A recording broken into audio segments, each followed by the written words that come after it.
आज हम इस वीडियो में, जैसे कि आपको पता है कि यूपी कैटेट के फॉर्म अप्लाई होने शुरू हो गए हैं और उनके लिए क्या क्या डॉक्यूमेंट्स चाहिए, इसलिए हम आज आपके लिए इस वीडियो में ये बताएंगे कि अप्लाई करते समय क्या क्या डॉक्यूमेंट्स चाहिए।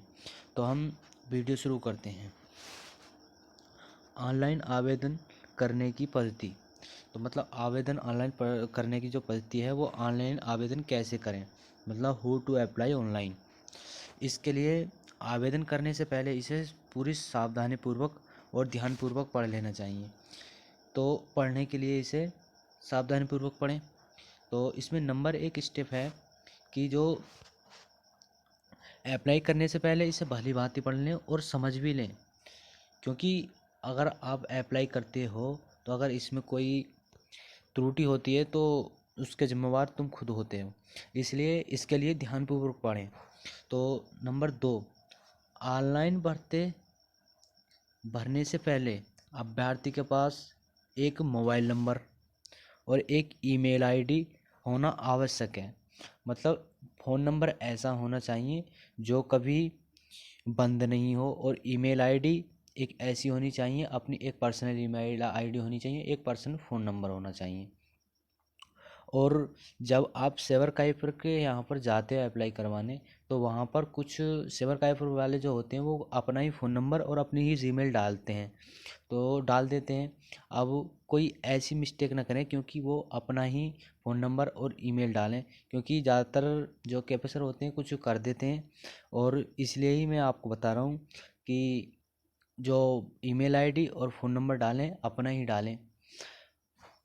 अब आगे की बात करते हैं कि फॉर्म भरते समय एक ओटीपी जाएगा, जो रजिस्ट्रेशन विवरण इसी रजिस्ट्रेशन मोबाइल नंबर पर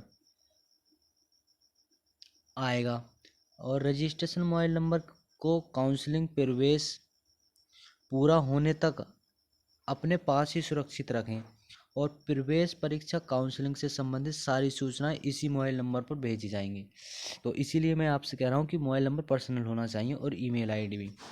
क्योंकि अब बात करते हैं हम नंबर तीन, आवेदन पत्र भरने से पहले अभ्यर्थी विवरण अपने पास सुनिश्चित रखें। जो आवेदन करने से पहले जो विवरण हैं उनके लिए अपने पास रखें, जैसे अपना व्यक्तिगत विवरण। अब व्यक्तिकरण विवरण जो है उसके लिए वो कौन कौन से, जैसे कि 10वीं का प्रमाण पत्र, मतलब 10वीं क्लास का मार्कशीट। यदि अभ्यर्थी विकलांग मतलब विकलांग है तो उसके लिए PW सर्टिफिकेट होना चाहिए। अगर स्वतंत्रता संग्राम या सेनानी है, या भूतपूर्व सैनिक है, या खिलाड़ी है, अथवा या कृषि विश्वविद्यालय के नियमित कर्मचारियों के पुत्र या पुत्री हैं तो EW सर्टिफिकेट होना चाहिए, मतलब UE सर्टिफिकेट होना चाहिए। और वे प्रमाण पत्र अपने पास सुनिश्चित रखें। मतलब जो अगर विकलांग हैं तो उनका सर्टिफिकेट होना चाहिए, अगर किसी सेनानी में या भर्ती उसमें पूर्व सेनानी में हैं तो सैनिक हैं या खिलाड़ी हैं, या विश्वविद्यालय में उनके पिताजी कर्मचारी हैं, उनका उनसे लिखा हुआ ये सर्टिफिकेट होना चाहिए। अब बात करते हैं हम आगे की।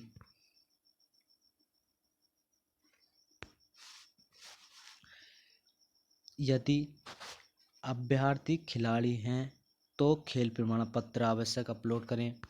अगर मतलब कोई अगर उसके पास खेल का या कोई अन्य सर्टिफिकेट है जो इसमें दे रखा है जो भी, तो उसे अपलोड करना न भूलें। अपना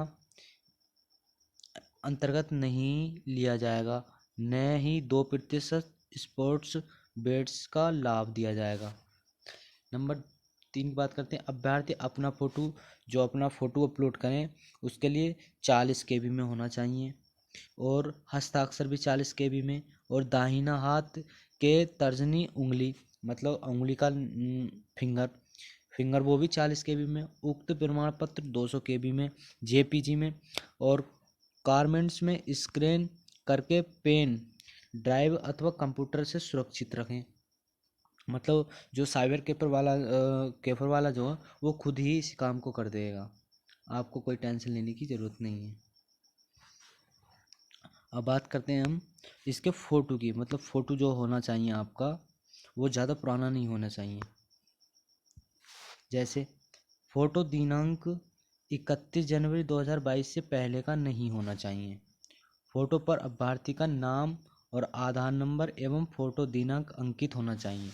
जैसे आप इसमें फ़ोटो दे रखा है, ऊपर फ़ोटो होना चाहिए, फिर नीचे नाम होना चाहिए, और नाम होने के नीचे फिर उसके नीचे डेट होनी चाहिए, डेट या फिर नीचे आधार नंबर होना चाहिए। इस तरह का से अगर आप फ़ोटो बनवाते हैं तो उस फ़ोटो के नीचे पहले अपना नाम, फिर डेट ऑफ बर्थ या डेट डलवाएं, मतलब जो डेट जिस दिन आप फ़ोटो खिंचवाते हैं उस दिन की डेट होनी चाहिए, और फिर आधार नंबर होना चाहिए। बात करते हैं आगे की। ये नोट में दे रखा है, अभ्यर्थी आवेदन करने हेतु केवल स्वयं का मोबाइल नंबर या ईमेल आईडी का प्रयोग करें। जैसे कि मैंने आपको ऊपर बता दिया कि जो ईमेल नंबर और मोबाइल नंबर तो अपना पर्सनली होना चाहिए।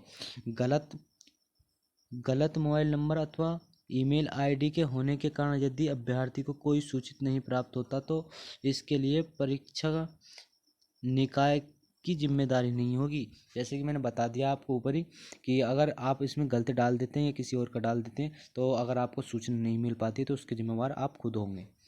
नंबर 2, अभ्यर्थी अपना सभी विवरण सही भरें और फाइनल सबमिट करने के बाद अपने विवरण में सुधार नहीं कर सकते हैं। अगर आपने सबमिट कर दिया तो उसमें सुधार नहीं कर सकते। अब हम बात करते हैं इसकी ऑनलाइन आवेदन करने की जो प्रक्रिया है वो क्या है। तो आवेदन जो प्रक्रिया है इसकी करने की वो 5 स्टेपों में है। एक स्टेप नंबर 1, तो डाउनलोड इन्फॉर्मेशन ब्राउज। नंबर 1 इसमें, अब उसमें खुलेगा पोर्टल, फिर उस पोर्टल खुलने के बाद फिर दूसरा पोर्टल होगा जिसमें आपको न्यू रजिस्ट्रेशन करना पड़ेगा।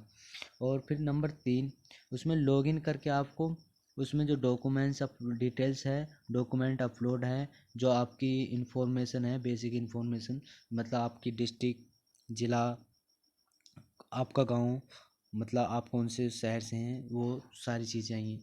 नंबर 4 स्टेप में एप्लीकेशन फॉर्म, मतलब फ़ीस पेमेंट। चौथे नंबर पर जो आपको फ़ीस पेमेंट करना पड़ेगा। अब इसकी फ़ीस जो रहती है, इसकी फ़ीस रहती है 1050 रुपये रहती है। वैसे जो पिछले वर्ष फीस जो कटी थी वो इतनी ही कटी थी, 1050 रुपये, और अब की पता पड़े जितनी भी है। अब नंबर 5 स्टेप में प्रिंट अप्लाइड फॉर्म, मतलब आपका फॉर्म कंप्लीट हो जाएगा तो आप प्रिंट ले सकते हैं। अब बात करते हैं हम स्टेप नंबर 1 की। तो स्टेप नंबर 1 जो है ये है, सूचना विवरण को डाउनलोड करें और उसकी भली भांति अध्ययन करें।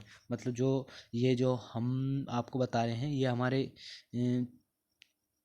चैनल पर मिल जाएगी, टेलीग्राम चैनल पर। हम चैनल की लिंक डिस्क्रिप्शन बॉक्स में दे देंगे, वहाँ से आप डाउनलोड कर सकते हैं। ये अभ्यर्थी सूचना विवरण में निर्धारित आहत आयु सीमा निर्देश की ऑनलाइन आवेदन करने की पूर्व आवश्यक अध्ययन करें, और अभ्यर्थी निर्धारित शिक्षित आहत एवं आयु सीमा सुनिश्चित होने पर ही आवेदन करें। मतलब इसमें कहने का आपकी आयु सीमा एवं निर्देश की ऑनलाइन आवेदन का और पूर्ण समय में अध्ययन हो तो ही इसको आवेदन करें। सीमा सुनिश्चित होनी चाहिए आपके लिए आवेदन करने के लिए, मतलब जैसे सुनिश्चित होनी चाहिए इसमें जितनी आपकी उम्र है उस हिसाब से। अब बात करते हैं स्टेप नंबर 2 की। स्टेप नंबर 2 है, इसमें ऑनलाइन आवेदन करने के लिए इस वाली लिंक पर जाना है, www.upcatexam.org। इस पर जाकर आपको फिर दूसरे स्टेप पर जाना है, रजिस्ट्रेशन करना है। रजिस्ट्रेशन क्लिक करने के बाद उसमें आपको 10वीं के प्रमाण पत्र के अनुसार अपना नाम डालना है, पिछले जन्म तिथि और योग्यता, मतलब जो आपकी योग्यता है, जन्म तिथि बिल्कुल हाई स्कूल की मार्कशीट में है बिल्कुल वो ही डालना है। फिर आगे मोबाइल नंबर और ईमेल आईडी भरकर आप सबमिट बटन पर क्लिक करेंगे। फिर सबमिट बटन क्लिक करने के बाद आपको रजिस्ट्रेशन मोबाइल नंबर पर एक OTP जाएगा। फिर OTP जाने के बाद पेज पर उसे भरने के विवरण ध्यानपूर्वक पढ़ के परिवर्तन करना चाहते हैं तो बैक बटन पर क्लिक करेंगे, अगर नहीं करना चाहते हैं तो OTP पर बटन क्लिक कर देंगे, उसे सबमिट कर देंगे। और नंबर 4 की बात करते हैं। मोबाइल नंबर वेरीफाई करने के बाद लॉगिन विवरण मतलब रजिस्ट्रेशन नंबर, यूज़र आईडी या पासवर्ड। अपना पंजीकृत मोबाइल नंबर ईमेल पर पहुंच जाएगा। जो आपका मोबाइल नंबर है या मोबाइल नंबर पर आपका रजिस्ट्रेशन भी और पासवर्ड और यूज़र आईडी भी, ये तीनों आपके फ़ोन नंबर पर पहुंच जाएंगे।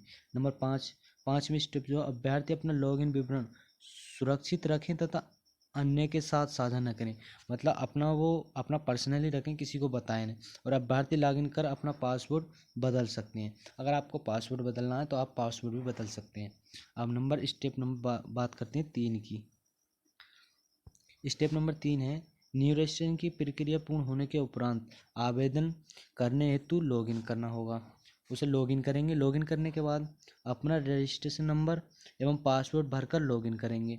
मतलब उसे लॉगिन करेंगे, उसमें पासवर्ड डालेंगे अपना और रजिस्ट्रेशन नंबर डालेंगे तो लॉगिन हो जाएगा। लॉगिन करने के बाद व्यक्तिगत विवरण भर देंगे उसमें, जो आपकी पर्सनल इन्फॉर्मेशन है, जैसे हाई स्कूल प्रमाण पत्र है और अनुसार हाई स्कूल प्रमाण पत्र के अनुसार अपने नाम, पिता का नाम, माता का नाम, जन्म तिथि और उपश्रेणी मतलब आप कौन सी जाति से हैं, कौन सी से, और परीक्षण केंद्र, आधार नंबर, शैक्षिक विवरण, प्रत्याचार का पता तथा स्थायी पता, मतलब जो अपने ये पूरी इन पर्सनल डिटेल्स भरकर उसे सबमिट कर देंगे। फिर अगले पेज पर डॉक्यूमेंट्स अपलोड का फॉर्म खुल जाएगा।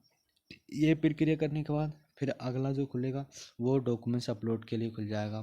फिर अभ्यर्थी अपना फ़ोटो, हस्ताक्षर, दाहिने हाथ के दर्जन उंगली मतलब जो अंगूठे की साइड की उंगली है उसका निशान, ये चिन्ह दिया निशान का, 10वीं का प्रमाण पत्र, ये सब आपको अपलोड करने हैं। अपलोड करने के बाद मतलब जो भी आपके पास डॉक्यूमेंट्स हैं वो अपलोड करने के बाद अन्य प्रमाण पत्र और सब ये फॉर्मेट जो हैं स्क्रीन के कॉपी जेपीजी में अपलोड करने हैं। अपलोड करने के बाद फिर आगे विवरण भर जाने के बाद आवेदन की विवरण प्रदर्शित हो जाएगी। अपने सभी विवरण को सावधानीपूर्वक पढ़ लेनी चाहिए। मतलब आपको शायरी जो भर जाएगी वो प्रिंट आगे आपको निकल जाएगी, तो उससे आपको बिल्कुल सावधानीपूर्वक पढ़ना है कि आपकी कोई फॉर्म में गलती तो नहीं है। अगर गलती है तो आप उसमें सुधार सकते हैं। फिर उसके अगर आप सबमिट कर देते हैं तो आप उसमें कोई सुधार नहीं कर सकते हैं। फिर अन्यथा फीस सुधार कर सकते हैं। फिर अन्यथा फीस प्रोसेसिंग के जाने के बाद अपने विवरण को सुधार नहीं सकते। अगर फीस प्रोसेसिंग में चली जाती है तो आप उसमें कोई विवरण उसमें सुधार नहीं कर सकते हैं। अब नंबर 4 जो स्टेप है उसमें फ्री पेमेंट की आती है। मतलब जो फीस है वो फीस काटनी है। मतलब उपरोक्त स्टेप 3 पूरा करने के बाद शुल्क जमा करने के लिए जो आपको वेबसाइट बताइए www.upcatet.exam.org पर फीस पेमेंट पर क्लिक करेंगे। तो इसके बाद फीस कटेगी।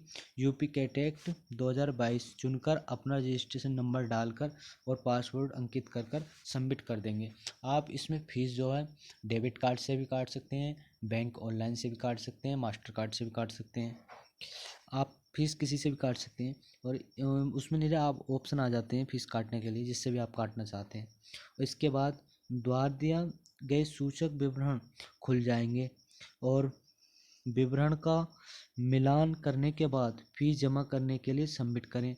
दूसरे पृष्ठ खुल जाने के बाद कन्फर्म पर क्लिक करेंगे। कन्फर्म पर क्लिक करने के बाद जो अब अगले स्टेप जो आएगी तो उस ऑनलाइन डेबिट कार्ड या नेट बैंकिंग पेमेंट विकल्प चुनकर आप उसमें फीस कार्ड जमा कर सकते हैं। अब स्टेप नंबर 5 आती है। स्टेप नंबर 5 जो है वो आती है फीस जमा करने के बाद। जो फीस जमा करने के बाद अभ्यर्थी अपने आवेदन पत्र का प्रिंट आउट ले सकते हैं और उस आवेदन पत्र की कम से कम दो या एक आध ज़्यादा निकलवा कर उसकी कॉपी जो है अपने पास सुरक्षित रखें। मतलब उसकी कॉपी निकलवा कर अपने पास सुरक्षित रखें, जिससे कि वो आपको आगे भी काम आएंगी वो। इसलिए आप उसके लिए ज़्यादा निकलवा कर रखें। और आपको अगर वीडियो अच्छी लगी हो तो वीडियो को लाइक करें और जो हमारे चैनल पर नए हो वो चैनल को सब्सक्राइब करें। और ऐसी ही वीडियो पाने के लिए हमारे चैनल को सब्सक्राइब कर लें। और जो आगे की प्रोसेसिंग है वो हम आपको आगे बताएंगे जैसे जैसे नोटिस आता रहेगा। तो इसलिए मिलते हैं हम नेक्स्ट वीडियो में।